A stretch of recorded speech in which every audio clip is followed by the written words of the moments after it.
ဒါကတော့တတိတစ်ချက်မေးတာနဲ့တင့်ကိုကဘာအထိနာမည်ကြီးစင်းဝင်သွားအောင်လုပ်ပေးနိုင်မဲ့အိမ်သာပဲဖြစ်ပါတယ်ဟုတ်ပါတယ်အားလုံးသိကြတဲ့အတိုင်းအိမ်သာတစ်လုံးဆောက်လုပ်ပြီးဆိုရင်တကားနေရန်ပေါင်းများစွာနဲ့ထူးထူးတဲ့အကာရန်တွေကိုအသုံးပြုပြီးဆောက်လုပ်ခဲ့ကြတာပါဒီဗီဒီယိုထဲမှာမြင်နေရတဲ့အိမ်သာကတော့အဲ့လိုပုံမှန်မူတွေနဲ့ကွဲထွက်နေပြီးမှန်တကားပေါက်တွေနဲ့ဆောက်လုပ်ထားတာကိုတွေ့ရမှာပါ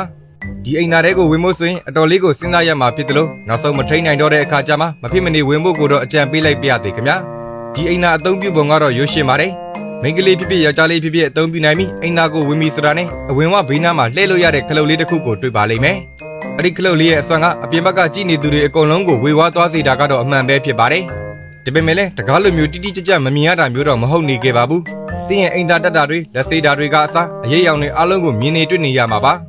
အဲ့ဒါအပြင်ကိုကလော်တကြီးဝင်သွားပြီလို့ခလုတ်လေးကိုလှည့်ဖို့မင်းနေခဲ့တယ်ဆိုရင်တော့တင်းအတွက်အတော်လေးကိုနာမည်ကြီးသွားစေမယ်အဖြစ်တစ်ခုဖြစ်လာမှာကတော့ကျင်းတည်နေတာမို့ပြည်သက်ကြီးတို့ရဲ့အမြင်ကိုလည်းပြောပြပေးသွားကြပါဦးနော်